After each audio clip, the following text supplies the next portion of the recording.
continuación, el presidente del Instituto Valenciano de Egiptología, el doctor Vicente García Pons, también quiere dedicarnos unas palabras. Muchas gracias, María Jesús. Buenos días a todos y sean bienvenidos a nuestras sextas jornadas de egiptología. En primer lugar, quiero dar las gracias al profesor don Antonio Ledo y al Departamento de Historia Antigua y Cultura Escrita, que está encuadrado en la Facultad de Geografía e Historia. Y quiero darle las gracias por su valiosa colaboración en la organización de estas jornadas egiptológicas, cuyo título es El Reino Nuevo, parte primera, dinastía 18ª, el esplendor del antiguo Egipto. La dinastía 18, en los albores del Reino Nuevo, fue una de las épocas más gloriosas del antiguo Egipto. Y esto, sinceramente, no vino por casualidad. Curiosamente, el inicio de esta dinastía tiene un protagonismo ciertamente femenino. Además, a lo largo de esta dinastía, ciertas mujeres de la realeza tendrán un nuevo papel sociopolítico también nada desdeñable.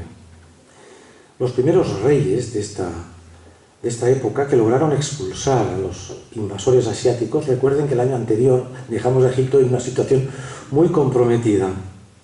Subieron al trono estos niños, pero claro, el peso de la estrategia sociopolítica no podía depender de ellos, sino de sus madres corregentes, y llevaron las riendas del país hasta que estos hijos pues, pudieran, de alguna manera, ser ya los grandes faraones de Egipto. Si revisáramos un poco el recorrido histórico de la 18ª dinastía, podríamos objetivar 3 etapas ciertamente algo diferentes, para que nos situemos a vista de pájaro de lo que vamos a ver. Esta célebre dinastía, como les digo, como primera etapa, comienza con la extraordinaria reconquista de los príncipes tebanos. Los hicsos, asentados ya en el norte, en el delta de Egipto durante muchos decenios, son al fin expulsados. Egipto se desprende por fin del yugo asiático. Egipto recuperará su estatus y tomará nota, esto es muy importante, tomará nota de esta compleja situación durante generaciones. Ahora se tienen que hacer las cosas de otra forma. La segunda etapa continúa con el camino hacia el aspecto glorioso con los Tutmosis, con la reina faraón Hatshepsut, no la olvidemos. Esta mujer que tuvo un escenario muy extraño en un primer momento, estaba rodeada de varones, de hermanastros, era casi imposible que pudiera ella reinar, pero azares de la historia hizo que esta mujer tomara una decisión inaudita porque tenía una situación muy extraña. Yo creo que el doctor Galán esta tarde nos comentará porque hablará de los hombres que también apoyaron a esta reina para poder llegar al escalón más alto. Luego seguimos con los Amenhotep. Con ellos, sobre todo con Tutmosis IV y Amenhotep III, llegaremos, el país de Kemet llegará al clímax de su gloria, tanto en el ámbito interno como externo.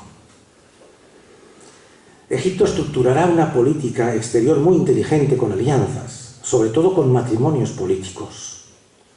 Los 2 países más poderosos de la tierra han hecho un pacto de no agresión, que es Egipto y Mitanni, y como decimos vulgarmente, nadie podía mover un dedo.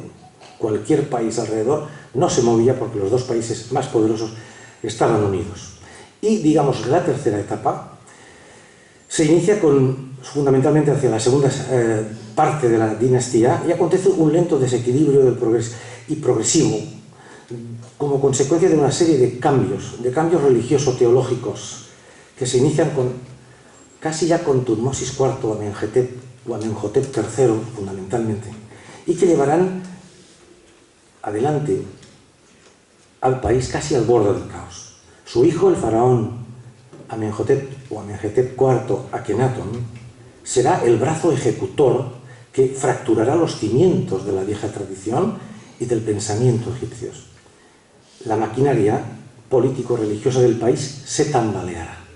No obstante, esta dramática situación no durará mucho tiempo.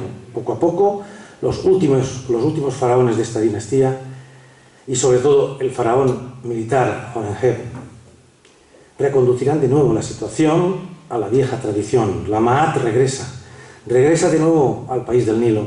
Egipto vuelve a enderezarse para seguir el camino de su propia historia. Con esto es un poquito un esbozo de lo que vamos a leer hoy. Además, también les quería decir por el trabajo y el esfuerzo. Todos ustedes tienen un dossier donde ahí tienen una sinopsis bastante completa, que se ha hecho con mucho afecto y sobre todo con aspecto académico. Esto no es un copia y pega. Tenemos ahí una serie de fuentes muy importantes en las que ustedes, cuando tengan un ratito, lo pueden leer y se pueden también informar.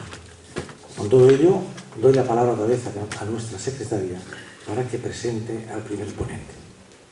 Gracias. Muchas gracias, doctor.